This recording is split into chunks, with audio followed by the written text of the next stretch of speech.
มื้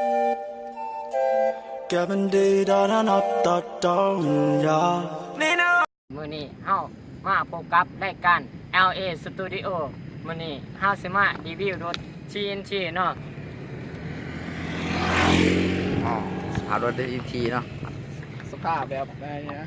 ขี่มาตั้งแต่สวรรค์เขตเนาะขี่มาตั้งแต่สวรรค์เขต รถธรรมศาสตร์ แบบลูกมาแบบกระทันหันเนาะ สวัสดีเจอซื้อจังไหนเนาะ ซื้อบอสจนว่าสคล้องรถสิว่า ของรถเนาะนี่เนาะสิมารีวิวรถเพิ่นมื้อนี้สิถามรายละเอียดอิหยังกันนำเพิ่นนี่แหละมื้อนี้อย่างหนึงสิถามก่อนแว่นนี่จะซื้อเท่าไหร่ 100,000 100,000ตารถจะเด้ตารถเซนอนนี่คู่หนึงนี่ราคาเท่าไหร่ 200,000 200,000บัตรจักรจะนี่ความแห้งเจ้าเท่าไหร่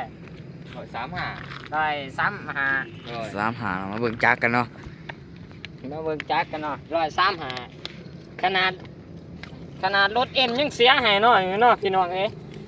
เจ๊ก่อน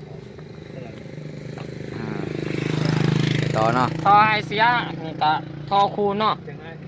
ตัวเผาผลาญน้ำมันได้ดีประหยัดน้ำมันพร้อมพี่น้อง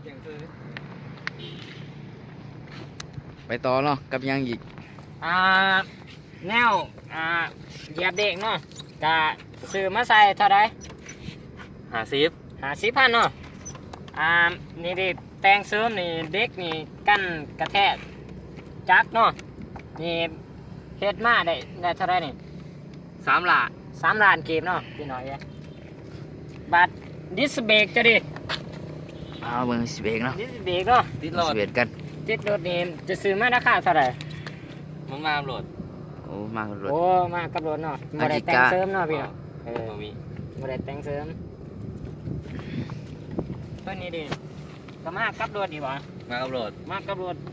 เที่ยงนี้นิด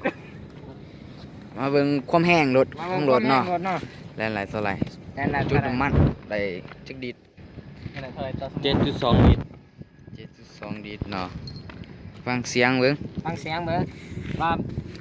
ามันสีนิ่มบ่คือมันสีเสียงฮะฟังเสียงเนาะพี่เนาะ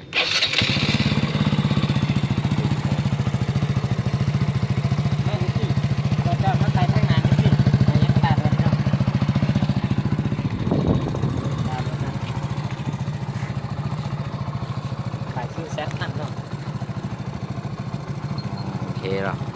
มาพังเสียงเบิดกันเนาะ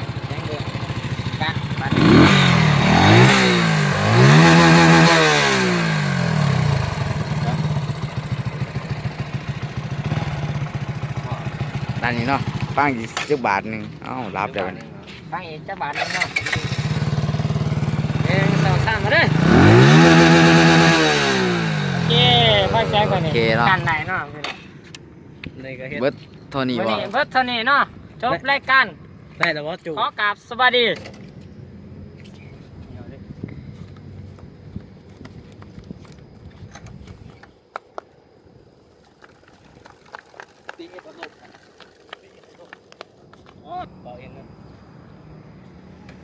วันที่จะเก่าผมก็มองเข้าแน่นอนที่รอตลาด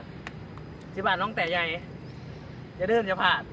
ติดตามผมเข้าเลยเด้ออาสาแขกเก็บประสาทอุ่นไรรักจากผมเข้า จบรายการ